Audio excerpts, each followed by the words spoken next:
Αλαντίν. Ελάτε πως του ήλιου πρέπει να φάτε. Δεν έχετε φάει τίποτα όλη μέρα. Κοιτάξτε, να αρνήσει το παλμάκι. Όχι, τι θα λέγατε για λίγο κουσκούς. Όχι. Α, ξέρω. Το αγαπημένο σας γλυκό. Μπισκότο κανέλας με κρέμα από γάλα καμήλας. Που ναι. Σταμάτα πια και άφησε με ήσυχη. Μήπως ένα κουρμά πριγκίπισσα. Πιο γλυκό στην αγορά. Πώς τολμάς να μιλάς στην πριγκίπισσα. Ένας κουρμάς. Γιατί όχι. Λουκουμά, διώξτε τις όλες από εδώ. Εσύ, το κορίτσι με τα φρούτα, μείνε εδώ. Πες μου περισσότερα για τους κουρμάδες. Ο πιο γλυκός στην αγορά είδες.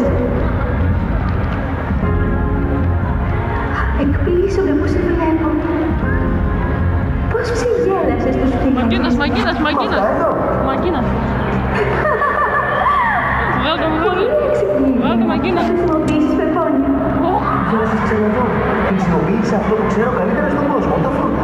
Το όνομά μου είναι Αλαντίν. Είσαι αυτός που ανακάλυψε το μαγικό λιχνάρι και ζήτησε τις ευχές από τον τζιν. Δεν κάνει πεπόνια παρά. Ναι, μα ήταν μόνο 3 ειδικές. Από τότε έδωσε τα πλώτα στους φτωχούς και σύντομα είναι άφραγος. Αλλά συνεχίζω να είμαι χαρούμενος που πουλώ τα φρούτα μου στην αγορά. Αλαντίν, μπορείς να με φωνάζεις Σαριδά.